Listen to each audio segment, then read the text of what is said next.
தேவனிடத்திலிருந்து ஆசீர்வாதங்களை விரும்புகிற நம்ம முதல்ல தேவனுக்கு கீழ்ப்படுகிறவர்களாக மாறணும்.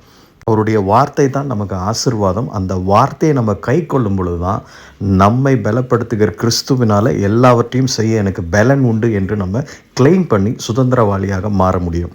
உலக ஞானத்தில் நம்ம பார்க்கும் பொழுது நமக்கு வந்திருக்கிற ஒரு சில வியாதிகள் ரொம்ப பெரிய வியாதிகளாக இருக்கும்.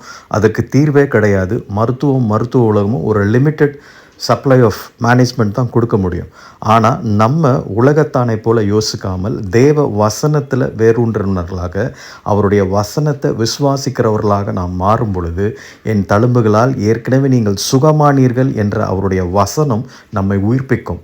அந்த வார்த்தை நமக்குள்ள ஜீவனாய் மாறி அந்த ஜீவன் பரிபூர்ணமாகும்.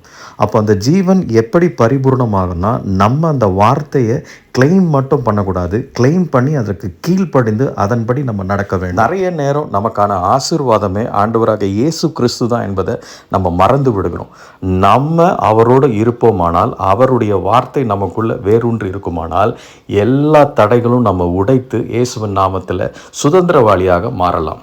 ஆனால் நம்ம அவரை விசுவாசிப்பது ஒரு பக்கம் இருந்தாலும், நம்மளுடைய சூழ்நிலைகள் மேலே இருக்கிற விசுவாசம் ரொம்ப அதிகமாக இருக்குது. அதன் நிமித்தமாக நமக்குள்ள அன்பிலீஃப் அதிகமாகுது. ஒன்ஸ் அந்த அன்பிலீஃப் வந்துருச்சுனாவே நம்மளால் ஃபெய்த்தில் ஃபர்தராக மூவ் பண்ண முடியாது. Faith with unbelief is almost same as unbelief. அப்போ அந்த இடத்துல நம்மளால் ஜெயம் கொள்ள முடியாது. அப்போ நம்மை நாமே சோதித்தறிந்து அந்த வசனத்தின்படி நம்ம நடக்கிறோமான்றது ஒவ்வொரு நாளும் நம்ம எக்ஸாமின் பண்ணணும்.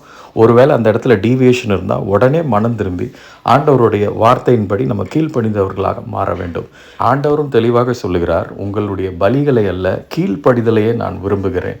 அந்த கீழ்ப்படிதல் நமக்குள்ளே இருந்தோமானால், என்னை விசுவாசிக்கிறவன் நான் செய்த கிரியும் செய்வான், அதிலும் மேலான கிரியை செய்வான் என்ற அவருடைய வாக்கு தத்தம் நம்முடைய வாழ்க்கையில் ப்ராக்டிக்கலாக நிறைவேறும்.